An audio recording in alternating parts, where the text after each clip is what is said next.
Welcome to my channel. आज आम प्रस्तुत करवा लच्छा पराठा शाही पनीर। ये मुझे दुईटी पियाज, दुईटी कंचा लंका, गोटे टमाटो, गोटे रसुण, अल्प किसी अदा, अल्प काजू। एबे गैस रे पैन को गरम करवा, अल्प किसी ऑयल दबा। ऑयल आमर गरम हो गला। एबे गोटा गरम मसला को पकई भल भाव में फ्राए करवा। कटा होता पियाज, काजू, कंचा लंका, गोटा अदा, रसुण को भल भाव में फ्राए करवा। से कटा होता टमाटो को पकई से भल फ्राए करवा। अल्प किसी लुण ऐड करवा। लुण ऐड कर भल भाव में फ्राए करवा। 10 मिनट पर्यंत फ्राए करवा। गोटे कप पानी दबा। मसला को भल भाव में सिझापी घोड़े दबा। मसला ए भल भाव में सिझी प्रस्तुत हो गला। मसला को ग्राइंडर रे पकाए भल भाव में मसला पेस्ट बनई दबा।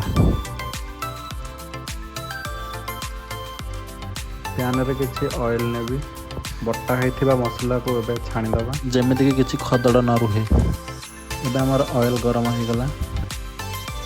मसला को पकई भल भाव में फ्राए करनबा।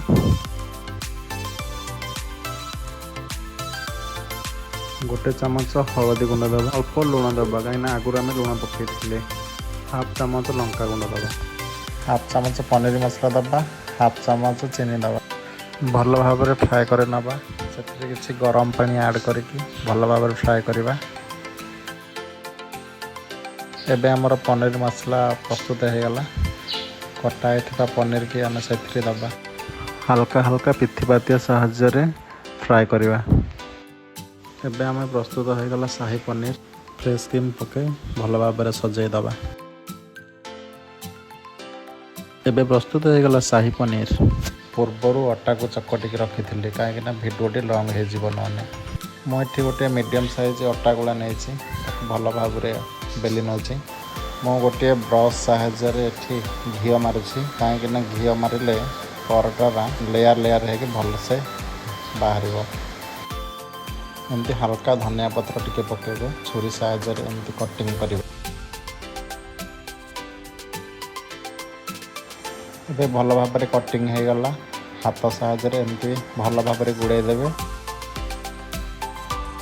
पुणी यही भाया आपण गुड़े देवे कि भल भाव में गुला कर नेबे।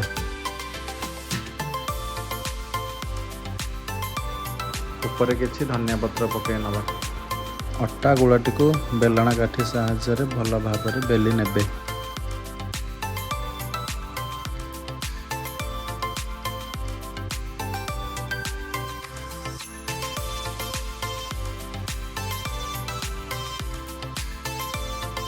एबे आमे तावा गरम करवा। तावा गरम कर तावा रुटी पकेबा। रुटी की सेकिया भल भाव में दुई पट साइज की भल भाव में सेकी नवा।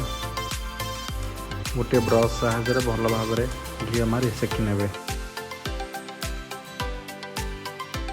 देखंतु आमर ए प्रस्तुत हो गला लच्छा पराठा शाही पनीर। वीडियोटी भल लगे लाइक शेयर सब्सक्राइब करेंगे।